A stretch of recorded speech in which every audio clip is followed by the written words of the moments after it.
Hariom friends Odia online channel आपको स्वागत। आज विषय रही तुला राशि वर्सेस कुंभ राशि अर्थात तुला राशि कि कुंभ राशि क्यों राशि सबुठ अधिक शक्तिशाली, क्यों राशि अधिक भाग्यवान एवं क्यों राशि जीवन में शीघ्र ही उन्नति करते। तो आप तुला राशि व्यक्ति होता कि कुंभ राशि, यह भिडटी आपण तो आपको अनुरोध कि भिडटी को निश्चित रूप शेष पर्यटन देखूँ और भिडटी को लाइक करूँ। यह भिडटे आम तुला राशि व्यक्ति और कुंभ राशि व्यक्ति उभयंकर गुण, स्वभाव, भविष्यत एवं एम जीवन में केवे खुशी आसी थाए सबकि जापर भिडियो मध्यम। तो भिडियो को निश्चित रूपे शेष पर्यटन देखूँ। तो प्रथम आसुन जाना तुला राशि विषय में। देखो चित्र नक्षत्र तृतीय और चतुर्थ पाद, स्वाति और विशाख नक्षत्र प्रथम तीनोटी पादर जन्मलाभ कर व्यक्ति तुला राशि अटे। आपण नामर प्रथम अक्षरटी र, रा, बी, रे, रो, रई, रौ, त, ती, तु, ते यही अक्षर मध्य गोटे राशि संकेत एक तुलदंड। यही राशिजात व्यक्ति अनेक गुण में पारदर्शिता अटंती। सर्वजन प्रिय, मधुरभाषी, बहुमुखी, परिश्रमी, बुद्धिवंत, कौशली, कला विद्या और संगीत प्रिय, राजनीतिज्ञ, न्याय विचारवंत, मानी, धार्मिक, कृपण, लोभासक्त, क्रोधी, आमिष प्रिय, भ्रमण प्रिय, जिदखोर स्वभावी, आशावादी, साहित्य प्रेमी, मनुष्य, देवता, ब्राह्मण और साधुजनकर पूजार तत्पर, धर्मकर्म और यज्ञांतिर रुचि, कुपित स्वभाव, बदखर्ची, उपाधि विशिष्ट, वाणिज्य कुशली, बंधुवर्ग उपकारी, निजर प्रभृत विकास पर चेष्टित अटंती और निजक सर्वदा उन्नत करने विभिन्न प्रकार प्रयास करते। यह राशि रजगुणर प्रतीक अटे। शुक्र ग्रह यह राशि अधिपति अटंती। तो आसन जाना कि आपंकर स्वास्थ्य किपर रही है। आपण प्रायतः सुदृश्य चेहरा संपन्न व्यक्ति, क्षीणकाय, दीर्घ नासा, विस्तृत कपाल, बलिष्ठ मांसपेशी युक्त, तीक्ष्ण मेधा संपन्न अटंती। यही राशिजात व्यक्ति अंगरे किछि खुण देखा संभावना थाए। आपणकर अन्य अपेक्षा रोग प्रतिरोधक शक्ति अल्प कम थिबार जणा जाए और रोग दुर्बलता अनेक समय देखा दिए। तो ये जाना कि आपणकर स्वभाव किपर रही है। आपण जड़े न्यायपरायण व्यक्ति, अन्याय विरुद्ध में लड़ाई आप जशवीर, जटिल समस्या को धैर्यर सह मुकाबला करिपारंती। गुरुजन, देवता और ब्राह्मण को सम्मान करती। सुंदर सुंदर पोशाक पिंधा को आग्रही। आपण जड़े भ्रमण प्रिय, उपस्थित बुद्धि अति प्रखर, नुआ नुआ कथा मान आप सर्वदा चिंता करते। आपण आपणकर बंधुजन निकट में प्रियपात्र होते ही अनेक समय समालोचित हुअन्ति। भाई और भौणी मैंने आपण संपूर्ण भरोसा रखि न थांती। स्त्री प्रति बा स्वामी प्रति मात्राधिक दुर्बलता आपंकर थाए। अन्याय सहिबा आपण निमंते एक विराट अपराध। बेले बेले निशाशक्त होई निजको निजे नष्ट करिपारंती। आपण निशाशक्त अवस्था थिबा बेले लोके आपण को घृणा करती और समाज रे एथिपई आपणकर सम्मानहानि हो जाए। तो यही राशि व्यक्ति को आपण को सर्वथा निशा ठारू संपूर्ण भाव में दूरे रहिबार अछि। प्रेमिक व प्रेमिका द्वारा अपमानित होई मानसिक रोग देखाଯିबार संभावना रही। लव लाइफ रे प्रायतः सफलता पाई न थांती। तो एबेठू हुशियार रहंतु, नचेत किछि मानसिक चिंतार आप घेरी होई रहिबे। अर्थनैतिक समस्या और उच्चाभिलाष कौन व्याघात सृष्टि हेले मानसिक अशांति आपंकर बढ़ी जाए। निजर समस्या को निजे तर्जमा कले आप शांति पाई परिबे। छोट छोट कथा को आपण बड़ करी भाभी दुश्चिंतार पड़ जाती और यही दुश्चिंतार दूरे रहिबा आप निशाशक्त न होई सुख निद्रा किछि समय शोई जातु। आपण शांति पाई परिबे।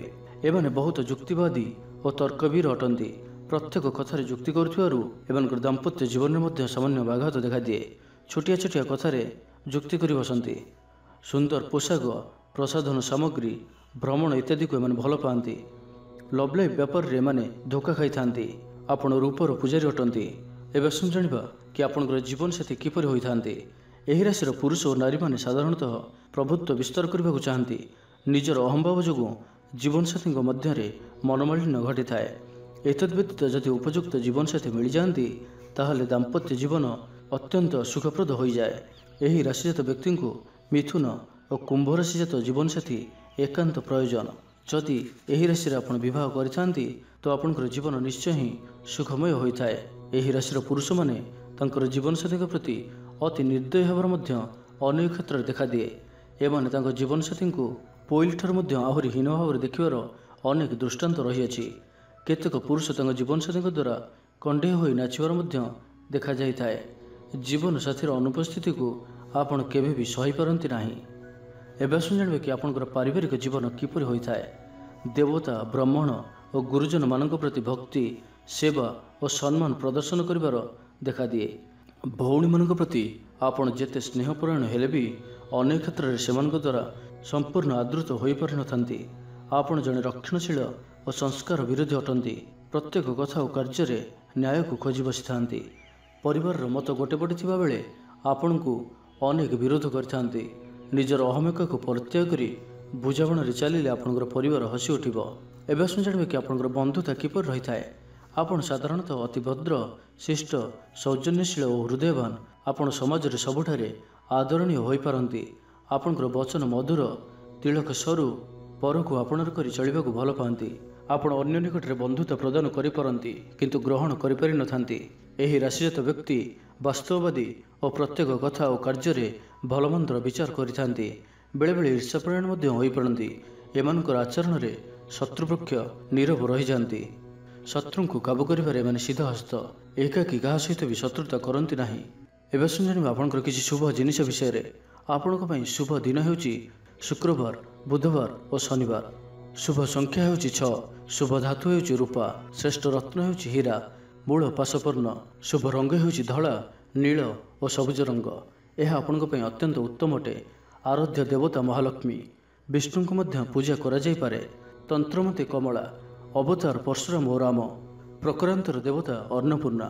ତ ଏହି ରାଶିର ବ୍ୟକ୍ତିଙ୍କୁ ମା ଲକ୍ଷ୍ମୀଙ୍କର କୃପା ସହଜରେ ହିଁ ପ୍ରାପ୍ତ ହୋଇଥାଏ। ତ ଏବେ ଆସନ୍ତୁ ଜାଣିବା କୁମ୍ଭ ରାଶି ବିଷୟରେ। ଦେଖନ୍ତୁ, ଏହି ରାଶିଜାତ ବ୍ୟକ୍ତିଙ୍କର ଧନିଷ୍ଠା ନକ୍ଷତ୍ର, ଶତଭିକ୍ଷା ନକ୍ଷତ୍ର ଓ ପୂର୍ବଭଦ୍ର ନକ୍ଷତ୍ର ହୋଇଥିବ। ଏମାନଙ୍କର ନାମର ପ୍ରଥମ ଅକ୍ଷର ଗୁ, ଗେ, ଗୌ, ସ, ସି, ସୋ, ସେ, ଦା, ତେ ଏଥିମଧ୍ୟରୁ ଅନ୍ୟତମ ଅଟେ। ନାମର ପ୍ରଥମ ଅକ୍ଷର ଏହିସବୁ ଥିଲେ ଆପଣଙ୍କର କୁମ୍ଭ ରାଶି ବିଚାର କରାଯାଏ।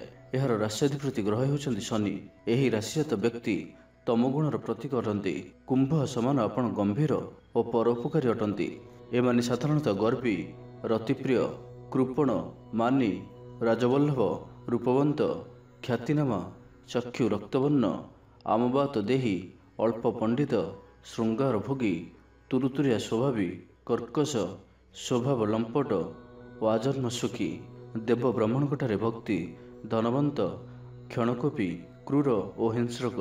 ଧନିଷ୍ଠା ନକ୍ଷତ୍ରର ମହିଳାମାନେ କଳାକୁ ଧରିକରି ଗୃହ ପରିଚାଳନା କରିବାରେ ଧୁରନ୍ଧର। ସ୍ଥୂଳ କପଳ ଗୌରବର୍ଣ୍ଣ ବା ଶ୍ୟାମଳ ବର୍ଣ୍ଣ।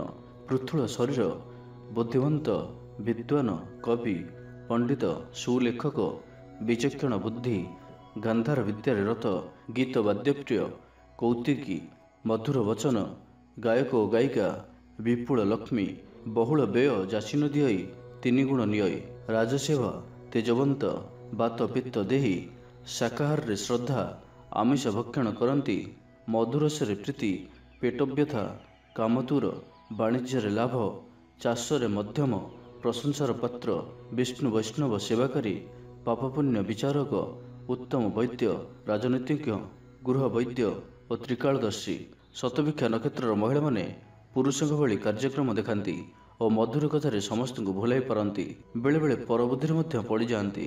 ଗଜକପାଳ, ହର୍ଷମୁଖ, ବିଦ୍ୟାରେ ଶ୍ରଦ୍ଧା, ଚଞ୍ଚଳା, ପାଣ୍ଡିତ୍ୟ, କୁଳଶ୍ରେଷ୍ଠ, କେଶ ଉତ୍ତମ, ଭାର୍ଯ୍ୟ ଦୁଷ୍ଟ, ବହୁକୁଟୁମ୍ବୀ, ରାଜସେବକ, ବହୁ ବିଳାସୀ, କୃଷିକାରୀ, ବିଚାରକ, ଉଚ୍ଚମନା, ଭୋଜନପ୍ରିୟ, ବାଲ୍ୟକାଳେ ଦୁଃଖୀ, ଦାନ୍ତମାନ ବଡ଼ ବଡ଼, ଅଳ୍ପଦାତା ଓ ପୂର୍ବଭଦ୍ର ନକ୍ଷତ୍ରର ମହିଳାମାନେ ଦେବତା ଭକ୍ତି ଉପାସନାରେ ବ୍ରତୀ ହୁଅନ୍ତି। ତ ଏବେ ଜାଣିବା କି କୁମ୍ଭରାଶିର ବ୍ୟକ୍ତିମାନଙ୍କ ପାଇଁ ଏମାନଙ୍କର ସ୍ୱାସ୍ଥ୍ୟ କିପରି ରହିଥାଏ। ଏମାନଙ୍କର ଚେହେରାର ବିଶେଷତ୍ୱ ହେଲା ମଧ୍ୟମ ଉଚ୍ଚତା ସମ୍ପନ୍ନ ବ୍ୟକ୍ତି, କର୍କଶ କଣ୍ଠ, ରୂପବନ୍ତ କର୍ଣ୍ଣ, ସୁନ୍ଦର ଚକ୍ଷୁ, ରକ୍ତବର୍ଣ୍ଣ, ଦୀର୍ଘ ଗ୍ରୀବା, ପ୍ରଶସ୍ତ ପୃଷ୍ଠଦେଶ ଓ ଦୀର୍ଘ ଚରଣ, ଉରୁପୃଷ୍ଠ ବଡ଼ ବଡ଼ ଦାନ୍ତ, ଖର, ଲୋମସ, ଜଘନ କଟି ଓ ଉଦରାଙ୍ଗର ସ୍ଥୂଳତା।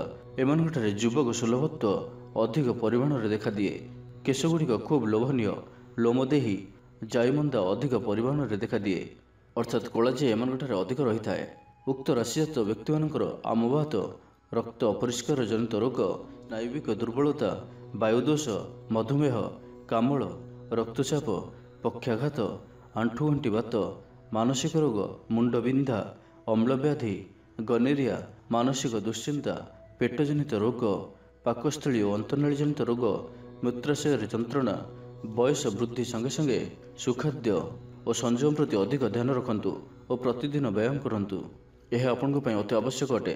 ତ ଏବେ ଆସନ୍ତୁ ଜାଣିବା କି କୁମ୍ଭରାଶିର ବ୍ୟକ୍ତିମାନଙ୍କ ପାଇଁ ଏମାନଙ୍କର ସ୍ୱଭାବ କିପରି ହୋଇଥାଏ। ଏମାନେ ଚତୁର, ବୁଦ୍ଧିସମ୍ପନ୍ନ, ଧୈର୍ଯ୍ୟବନ୍ତ, କ୍ଷଣକୋପୀ, କାମତୁର, କ୍ରୂର ଓ ହିଂସ୍ରକ, ବ୍ୟବହାରରେ କୌଶଳୀ, ଶାନ୍ତ ସ୍ୱଭାବ, ସାହିତ୍ୟ, ଧର୍ମଦର୍ଶନ, ଜ୍ୟୋତିଷଶାସ୍ତ୍ର, କାବ୍ୟ, କବିତା, ଗାନ୍ଧାର ବିଦ୍ୟା, ସଙ୍ଗୀତରେ ପାରଦର୍ଶିତା ଦେଖାଇଥାନ୍ତି। ସମାଜର କଲ୍ୟାଣ ନିମନ୍ତେ ଆପଣ ଅନେକ ଉଦ୍ୟମ କରିଥାନ୍ତି। ଆପଣ ଜଣେ ବିପ୍ଳବୀ ଓ କର୍ମବୀର ଅଟନ୍ତି। ସଂସ୍କାରବାଦୀ ଚିନ୍ତାଧାରା ସବୁବେଳେ ଆପଣଙ୍କ ମୁଣ୍ଡରେ ଖେଳୁଥାଏ। ଦେଶପ୍ରେମୀ ଓ ସମାଜର ନିଷ୍ପେଷିତ, ଅବହେଳିତ, ଦଳିତ, ଖଟିକିଆ, ମଜୁରିଆ ଓ ଶ୍ରମିକମାନଙ୍କ ଦୁଃଖରେ ଭାଗିଦାର ହୋଇପଡ଼ନ୍ତି। ଗରିବ ଦୁଃଖ ଦେଖିଲେ ଆପଣଙ୍କର ହୃଦୟ କାନ୍ଦି ଉଠେ। ଆପଣ ଜଣେ ବିଶିଷ୍ଟ ସମାଜସେବୀ, କିନ୍ତୁ ଦୁଃଖର ବିଷୟ କି ଆପଣଙ୍କର ନୈତିକ ମୂଲ୍ୟବୋଧର ଅଧପତନ ମଧ୍ୟ ଘଟିପାରେ। ପ୍ରଚଣ୍ଡ ସ୍ମୃତିଶକ୍ତି ଆପଣଙ୍କଠାରେ ରହିଅଛି, ଏଣୁ ବିଚକ୍ଷଣ ବୁଦ୍ଧି ନିମନ୍ତେ ଆପଣ ସମସ୍ତଙ୍କର ପ୍ରିୟଭାଜନ ହୋଇପାରନ୍ତି। ଏମାନେ ଇନ୍ଦ୍ରିୟ ଭୋଗରେ ଆସକ୍ତି, ପାଣିରେ ସର ପକାଇବାରେ ଏମାନେ ଧୁରନ୍ଧର, ପରିଣତ ବୟସରେ ପକ୍ଷପାତ ଓ ବାତରୋଗରେ ପୀଡ଼ିତ ହୋଇପାରନ୍ତି ଓ ଅର୍ଥାଭାବ ମଧ୍ୟ ଘଟିପାରେ। ଅତି ଲୋଭରୁ ଏମାନେ ଠକାମିରେ ପଡ଼ିପାରନ୍ତି। ଦରକାର ପଡ଼ିଲେ ପରନିନ୍ଦୁକ, ପାପାଚାରୀ ଓ ପ୍ରବଞ୍ଚକ ସାଜିପାରନ୍ତି। ଅର୍ଥପିପାସା, ଅସ୍ଥିରତା ଓ ପ୍ରେମିକ ଏମାନେ ସାଜିଥାନ୍ତି। ଅତ୍ୟଧିକ ମାନସିକ ପରିଶ୍ରମ କରି ଆପଣ ବିବ୍ରତ ହୋଇପଡ଼ନ୍ତି। ଆପଣଙ୍କ ଆଖି ଆଗରେ ଆପଣ ଦୁର୍ନୀତିକୁ ପ୍ରଶ୍ରୟ ଦିଅନ୍ତି ନାହିଁ। ମିଥ୍ୟା ମୋକଦ୍ଦମାରେ ପଡ଼ି ହଇରାଣ ହୁଅନ୍ତି। ପ୍ରକୃତି ଅସ୍ଥିର ଯୋଗୁଁ ଆପଣ ସମାଜରେ ନିନ୍ଦା ପାଇଥାନ୍ତି।